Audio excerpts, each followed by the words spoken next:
All right, welcome to this week's episode of the Vets and Real Estate Podcast. I'm your host, coming solo, Will Curtis on this one, and we want to talk about the idea of finding that brokerage, especially as you're now transitioning out.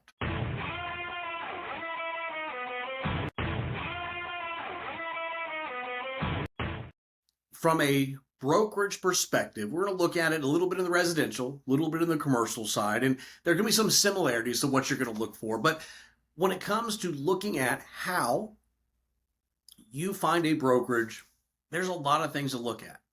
And I don't want to disparage, I don't want to pick on any of our brokerages that are in here. So by all means, I'm not saying that's you. But there are some brokerages that do a great job and some that maybe just don't do as good of a job. As a brand new real estate professional, the first thing you should be looking for is somebody who is going to train and mentor you. Training and mentorship are going to be the most important things you can do early on because let's face it, you don't know nothing.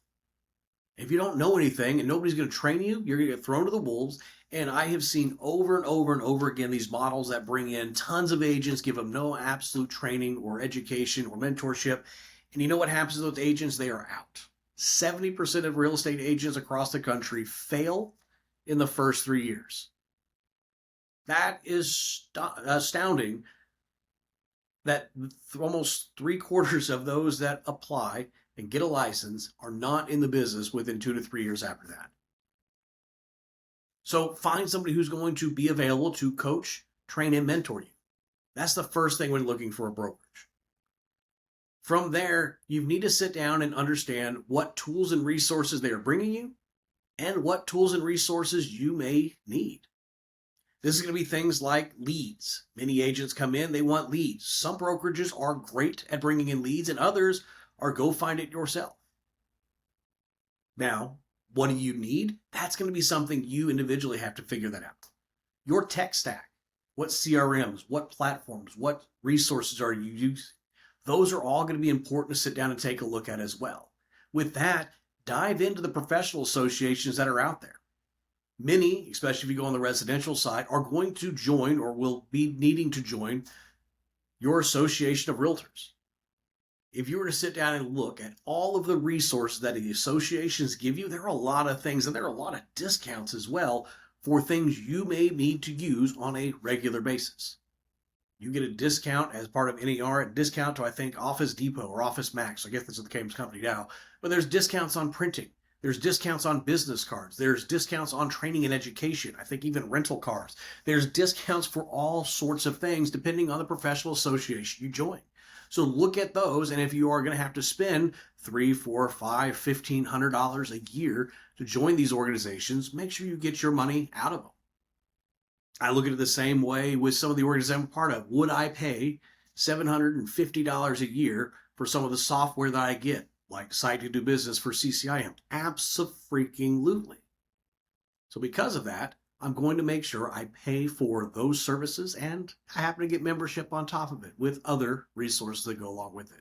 So look at the brokerage, look at the tools, the resources, and those things that you are going to need. From there, the next thing you need to sit down and look at is, are they building a community that you belong with? Do you jive with them? Are you part of that community? Now, in some of these brokerages that are hundreds and thousands of people, that might be harder to do because you're just a number. Or if you're in a really small brokerage, you may be really, really small and not have all the resources or the community that you're looking for. So find what fits you. It's not one size fits all. Veterans don't need the same thing everywhere.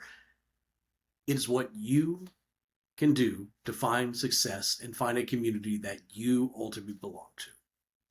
And the last thing that we would sit down and really dive in for you to find success as a veteran in that transition is to build your support system. That's your family.